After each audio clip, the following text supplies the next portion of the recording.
मोदी जी ने भी सलाह दी है कि नेगेटिव पॉलिटिक्स बंद करो, थोड़ा पॉजिटिव सोचो। जैसे आपने पॉजिटिव वो 10 लाख के नंबर ढूंढे हैं ना, ऐसी बाकी चीजों में भी ढूंढने की कोशिश करें।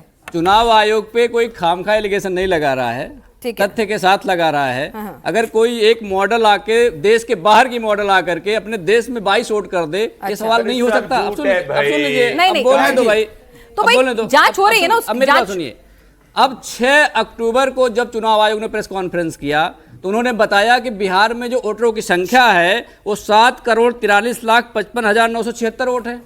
और जब 11 तारीख को वोट खत्म हो गए, महिलाओं की पसंद नहीं है। मेरी बात सुन लीजिए ना, मैं अंतर बता रहा हूँ। सवाल है उतना सवाल पे रहिए ना। उसमें चुनाव आयोग के आपने कहा, सवाल के साथ चुनाव आयोग को जोड़ा आपने, इसलिए मैं इसका जस्टिफिकेशन दे रहा हूं कि भाई महिलाएं अगर वोट देंगी तो विपक्ष मान क्यों नहीं देता?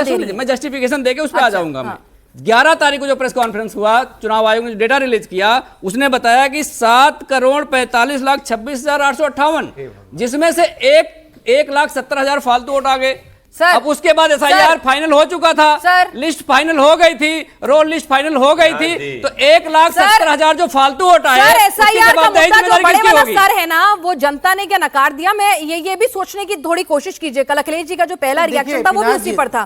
तो अगर सुनिए, मैं अब हमारे मित्र हैं, महिलाओं वाले पे आप क्या सवाल करते हैं? अरे आपने बोल लिया भाई, जब आप सवाल ही ध्यान से नहीं सुने तो फिर क्या? देखिए, अगर यहाँ से हम अपनी हार का ठीकरा बार बार एसआईआर के नाम पे फोड़ेंगे और इंट्रोस्पेक्शन नहीं करेंगे तो चीजें आगे बेहतर नहीं होगी। मैं ये कहता हूं कि एसआईआर जब मुद्दा आया था, हमारी पार्टी के राष्ट्रीय अध्यक्ष इलेक्शन कमीशन से मिलके गए थे और 9,000 नामों की लिस्ट हमने दी उनको कि ये डिलीट हुआ, आप उसको ऐड कीजिए।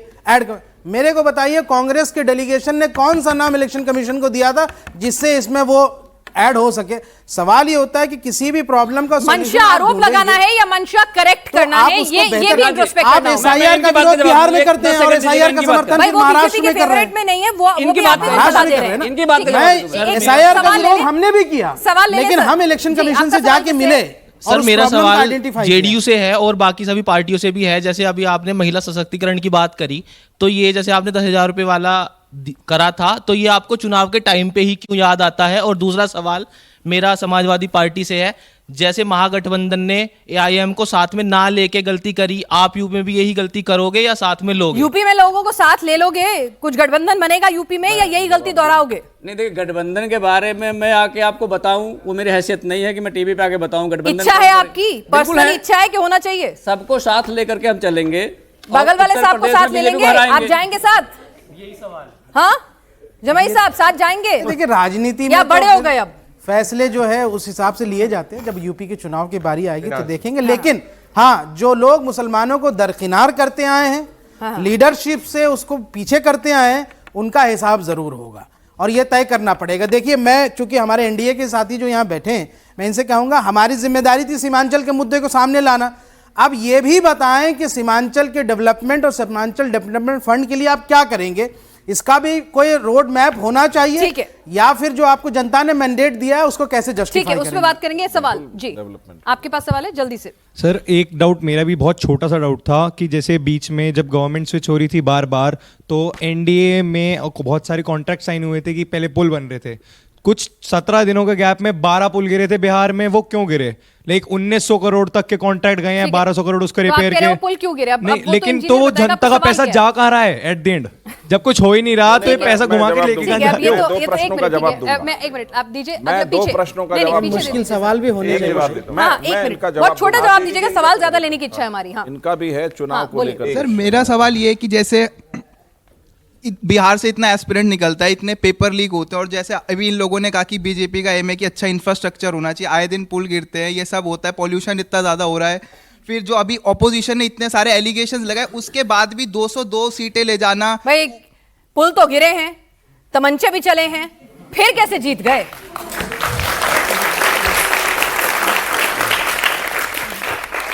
पुल बनाने का सपना था, बिहार में बहुत सारे पुल बनाए। जब राजद या इन लोगों ने मिलकर जितने पुल 70 साल में नहीं बनाए ना, उसका 10 गुना पुल बनाए। रुकिए, कुछ पुल उनमें से अगर गिरे तो कॉन्ट्रैक्ट लेटर में यह है कि फाइन होगा दुगुना, जितना देर होगा उतना ज्यादा फाइन होगा। इन्वेस्टिगेशन ऑर्डर हुआ और दोबारा पुल बनकर खड़ा हुआ। तो करने का सपना है, कुछ बदमाश लोग होंगे, कोई कमी रही होगी, उसको ठीक किया। ठीक है, तो जनता ने कम से कम अपने वोटर टर्नआउट को उस कमी को दरकिनार किया। सर, एक सवाल बचेगा, मैं मेरी कोशिश है छोटे छोटे जवाब देने, ज्यादा सवाल मेरा समाजवादी पार्टी से एक सवाल है, जैसा आप कह रहे हो वोट चोरी, क्या आपको लगता है कि बिहार में भी हुआ है? वो मैंने फैक्ट बताया ना आपको। नहीं मैं आपकी बिल्कुल हुआ है, बताता रहा हूँ मैं फैक्ट बता रहा हूँ। अच्छा सर एक सेकंड रुको सर, आपसे एक सवाल है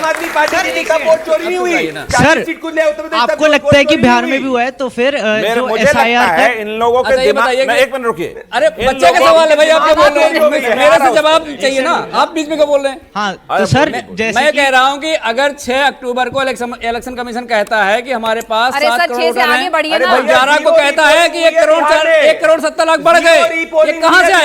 ये वोटर कहाँ से आए बताइए ना मुझे, वो कौन वोटर ने रीपोलिंग के लिए नहीं बोला? कौन वोटर है ये? अरे सुन लो, फैक्चुअल डेटा पे एक बार बात कर लेते हैं। और सुनिए, एक बार फैक्चुअल डेटा पे बात करेंगे, नैरेटिव तो बहुत आप पीडीए के फॉर्मूले पे चलते हैं ना। दूसरी बात, SC ST सीट पे जहां उम्मीदवार खड़े किए थे वहां पर स्ट्राइक रेट 95% से ज्यादा है बीजेपी एनडीए का, ठीक है। जहां पर ईबीसी थे, ओबीसी थे, वहां पर भी स्ट्राइक रेट ज्यादा है। और 202 सीटों में तो लिटरली आप मान के चलिए हर जगह स्ट्राइक रेट ज्यादा है, वैश्य कुर्मी हर जाति साथ खड़ी हुई नजर आ रही है। तो भाई आपके पीडीए फॉर्मूले में भी तो सेंधमारी हो सकती है ना, टेंशन नहीं हो रही कि भाई उन्होंने कोई ऐसा क्रैकडाउन ढूंढ लिया है कि जिससे उसमें भी सेंधमारी कर देंगे? वही मोदी भाई चलो पिछली बार गलती हो गई मत जो है ना, मोदी मत मेन फार्मूला है इनका, उसके एल्गोरिथम को हम समझ रहे हैं। तो फिर चुनाव ही मत लड़िए। अब सुनिए, मानसिक दिवालियापन होता है, ऐसे होते हैं, मत पाइए ये ऐसे ही अखिलेश यादव। अरे बीच में मत बोलो भाई, आपके बीच में बोला नहीं मैंने, बीच में मत बोलो, अरे बीच में मत बोलो, जवाब सवाल वो पूछेंगे जवाब मैं कर रहा हूँ। एक मिनट जरा पीछे से जरा सवाल एक सवाल ले लेते हैं। नमस्कार सर, मेरा एक सवाल है कि जैसे आपने अभी देखा हमारा पूरा यूथ कंफ्यूज है कि वोट चोरी हो रहे हैं कि वोट गिने जा रहे हैं, तो हमारी गवर्नमेंट कहीं ना कहीं फेल ही हो रही है कि वो ये चीज़ यूथ तक पहुंचा ही नहीं पा रही। हम सब कंफ्यूज है कि हमारा वोट काउंट हो रहा है कि नहीं हो रहा है।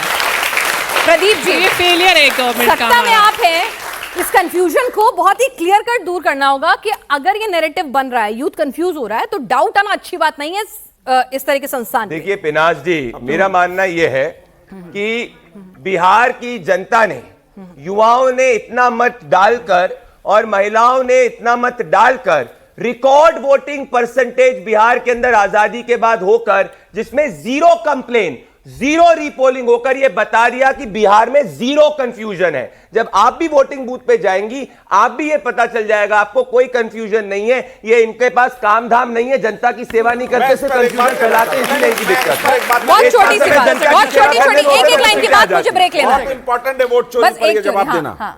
अगर किसी को लगता है कि इस बूथ पर कोई वोट चोरी हुई है, वो सुप्रीम कोर्ट का दरवाजा, हाई कोर्ट का खटखटा सकता है और वीवीपैट को गिनती में मिलवा सकता है। वो काम ये नहीं करेंगे, बाजार में घूम के बस वोट चोरी, अपनी गलती छिपाने का ठेकरा है इनका। फेक नैरेटिव बना रहे हैं। छोटा सा जवाब, वीवीपैट खुले रोड पर बाजार में गिर जाए और इलेक्शन कमीशन कोई चिंता नहीं अरे सुनिए, एक नैरेटिव तैयार किया जा रहा है।